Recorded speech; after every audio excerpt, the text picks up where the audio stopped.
Director of Ceremonies, good evening, fellow Namibians, dear mourners.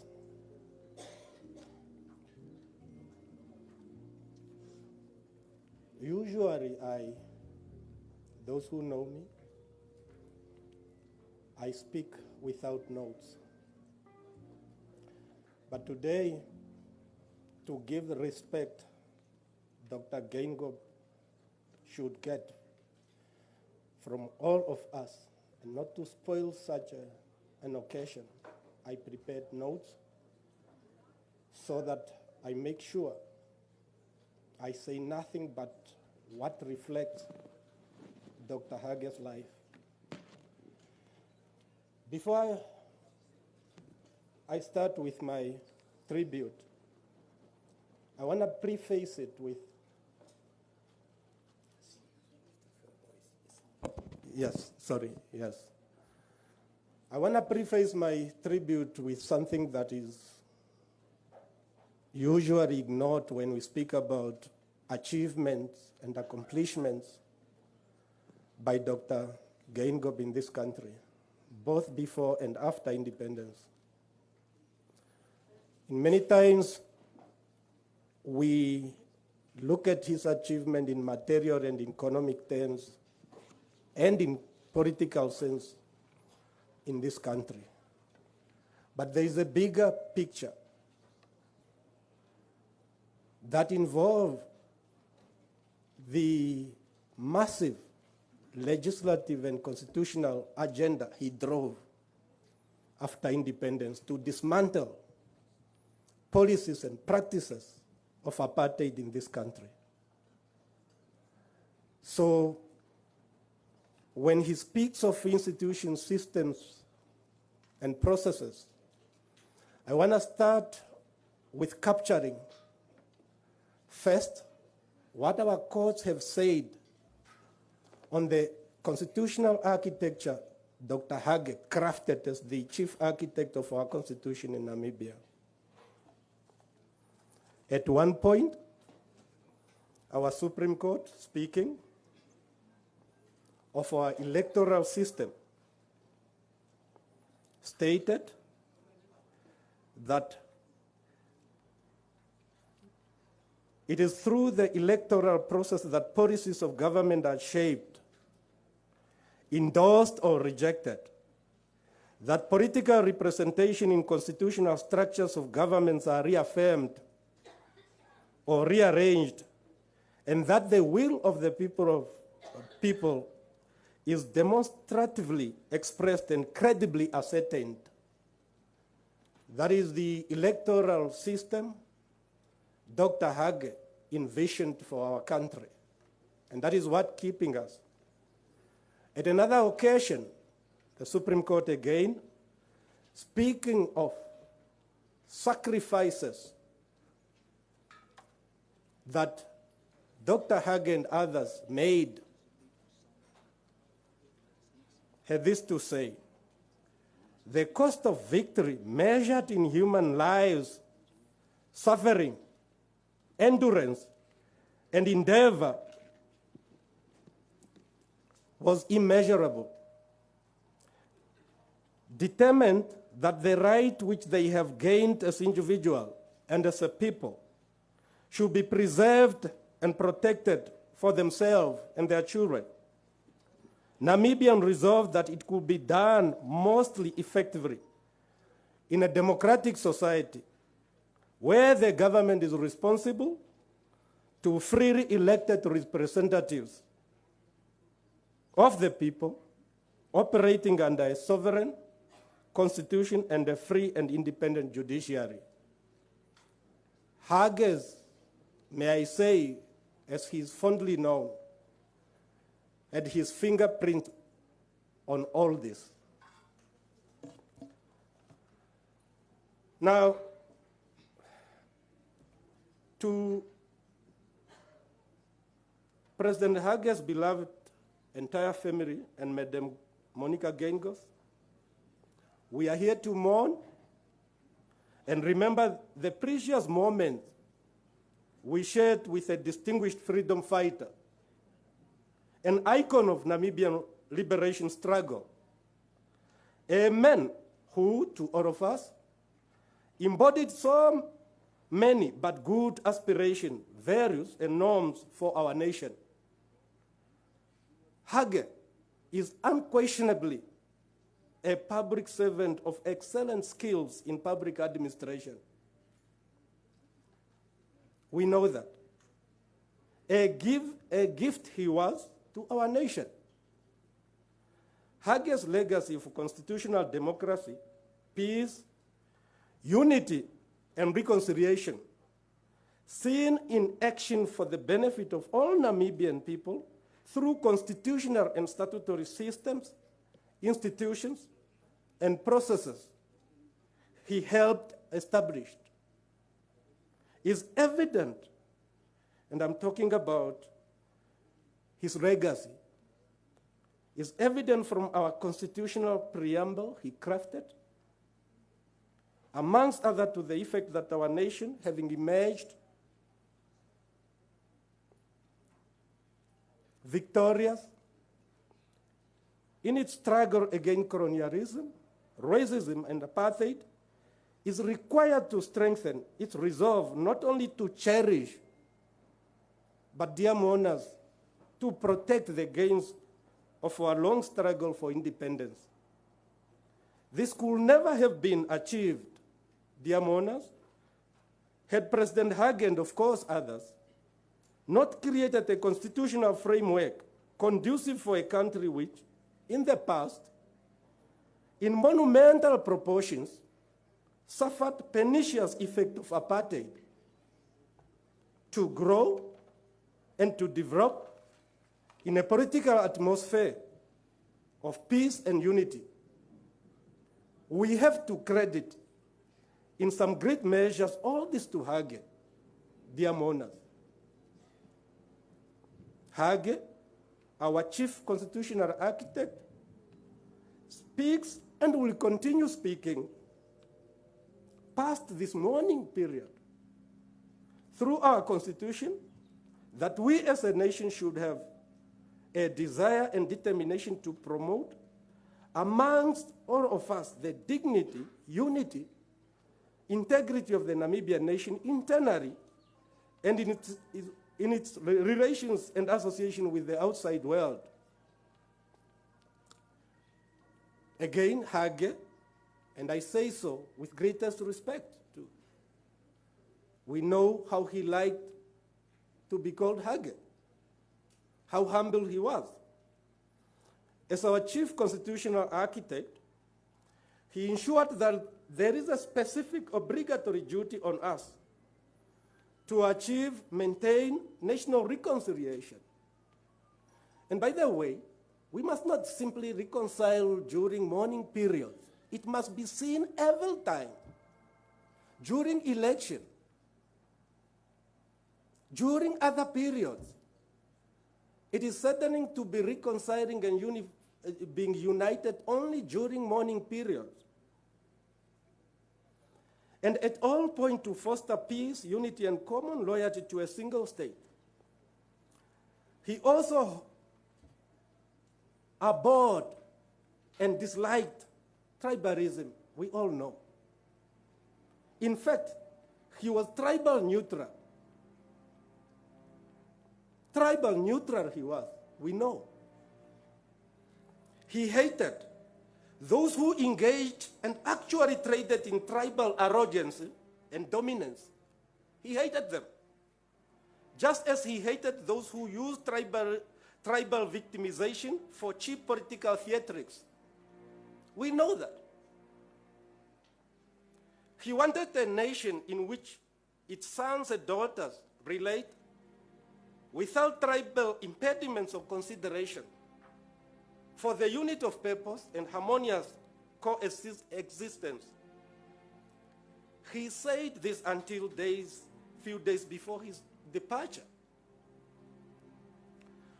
Those who know Hage, dear mourners, know that he could never have failed to ensure that our Constitution reminds us, members of the executive, rather, to remain vigilant so as to ensure that the scourges of apartheid, tribalism, colonialism do not again manifest themselves in any form in our free and independent Namibia. And I emphasize in any form. It may not be the apartheid we knew. It can manifest itself in other form and shapes if we are not careful as a nation.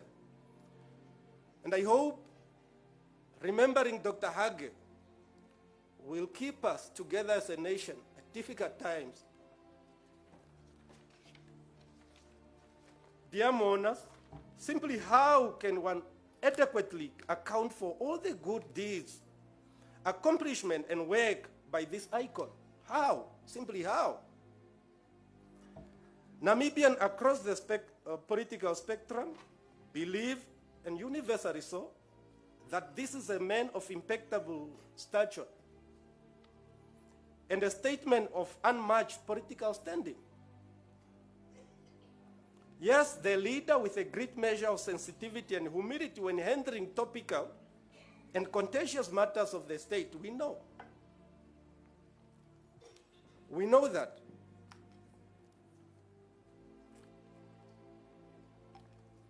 Dear mourners, how can one avoid doing an injustice to Dr. Geingob when relating and narrating his journey for over the last 60 years? With one primary aim, to achieve independence and constitutional democracy in Namibia, and to build a united and prosperous Namibian house. Simply how can one relate at this difficult occasion the challenges Dr. Hage went through without wavering in ensuring that the institution and policies of apartheid are dismantled in a reasonably short period of time from the date of independence? And this is what is important here, and more often forgotten. Geingob is the man, not a man, but the man who drove a historical and yet aggressive legislative agenda in this country, we know. Particularly between 1990 and 2002 as a prime minister and leader of government business in the National Assembly, we know that.